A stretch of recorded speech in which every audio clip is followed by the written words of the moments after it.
Assalamualaikum warahmatullahi wabarakatuh. Halo teman-teman, di sini kita dari kelompok 2 Pandangan Hidup Islam akan mempresentasikan tentang surrogate mother atau sewa rahim.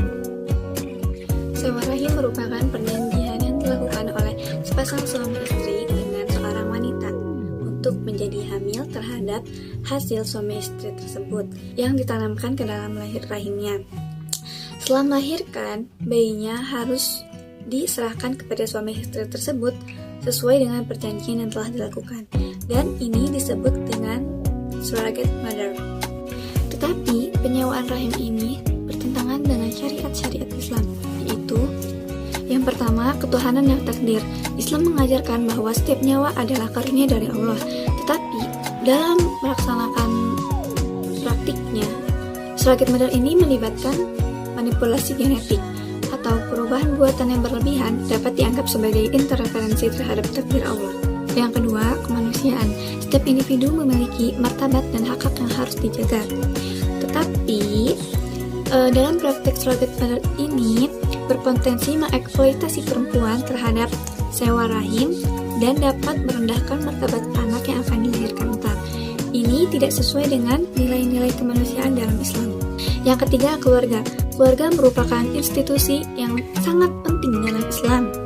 Praktek surrogate mother ini memisahkan antara anak dan ibu secara biologis. Hal ini dapat mengganggu psikologis anak dan ibunya. Dan yang terakhir, yang keempat, nasab dan keturunan. Islam sangat menekankan pentingnya nasab dan keturunan yang jelas. Praktik surrogate mother ini dapat menimbulkan keracunan dalam nasab, terutama jika melibatkan sewa rahim atau sperma dalam melakukan surrogate mother ini. Teman-teman, apakah kalian mengetahui bahwa dalam fenomena surrogate mother ini menimbulkan berbagai banyak pro dan kontra? Mengapa? Karena yang pertama, dalam pasal 28B ayat 1 dalam Undang-Undang Dasar Negara Republik Indonesia yang berbunyi, setiap orang itu berhak untuk membentuk keluarga dan melanjutkan keturunan melalui perkawinan yang sah. Namun, ada juga yang mengharamkan praktik sewa rahim seperti ini. Menurut para ulama, praktik seperti ini itu merupakan praktik yang haram, karena seperti yang tercantum dalam hadis yang diriwayatkan oleh Abu Daud dan At-Tirmizi yang berbunyi, la yahillu limri'in yu'minu billahi wal yawmil akhir ayyaskiya ma'ahu jar'a ghairihi, yang artinya tidak halal bagi seseorang yang beriman kepada Allah dan hari akhir menyirami airnya kepada tanaman orang lain. Teman-teman, dari kedua pandangan yang telah saya sebutkan sebelumnya, apakah teman-teman tahu bahwa dalam agama Islam itu ada beberapa pendekatan yang dapat digunakan dalam menghadapi kasus seperti ini? Yang pertama yaitu penguatan pendidikan agama, dan yang kedua yaitu peran ulama dan tokoh agama. Teman-teman, yang pertama itu adalah penguatan pendidikan agama. Penguatan pendidikan agama ini dapat dilakukan di ruang lingkup keluarga ataupun di ruang lingkup sekolah. Teman-teman, dalam ruang lingkup sekolah, sebagai seorang guru, memberikan pengetahuannya tentang keluarga, peran ibu dalam kurikulum agama di sekolah. Selanjutnya, dalam ruang lingkup keluarga, teman-teman sebagai kepala keluarga mampu juga memberikan pengetahuan tentang betapa pentingnya ikatan biologis dalam keluarga. Selanjutnya, pendekatan Islam yang dapat digunakan dalam fenomena surrogate mother ini yaitu peran ulama dan tokoh agama, di mana ketika penyampaian khutbah, para ulama itu dapat menyampaikan khutbahnya tentang hukum surrogate mother ini.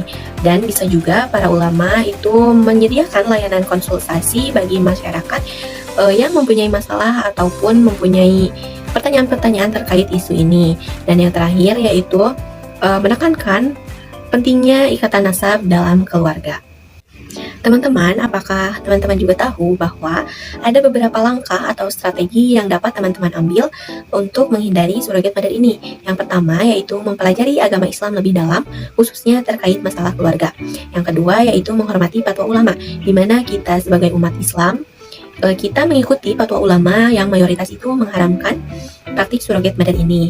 Dan yang ketiga yaitu mencari alternatif lain, di mana bagi beberapa pasangan yang sulit mempunyai keturunan, ada beberapa alternatif yang dapat teman-teman ambil sebagai pengganti dari surrogate mother ini. Salah satunya yaitu seperti adopsi, program bayi tabung, ataupun yang lainnya.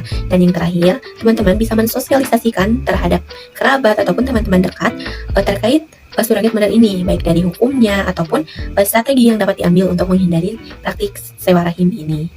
Nah, jadi dari penjelasan sebelumnya dapat disimpulkan bahwa surrogate mother ini diperbolehkan dengan alasan ibu pengganti disamakan dengan ibu susuan. Kedudukan anak yang lahir juga dari surrogate mother ini sebagai anak angkat yang menggantikan kedudukan anak kandung bagi orang tua biologisnya.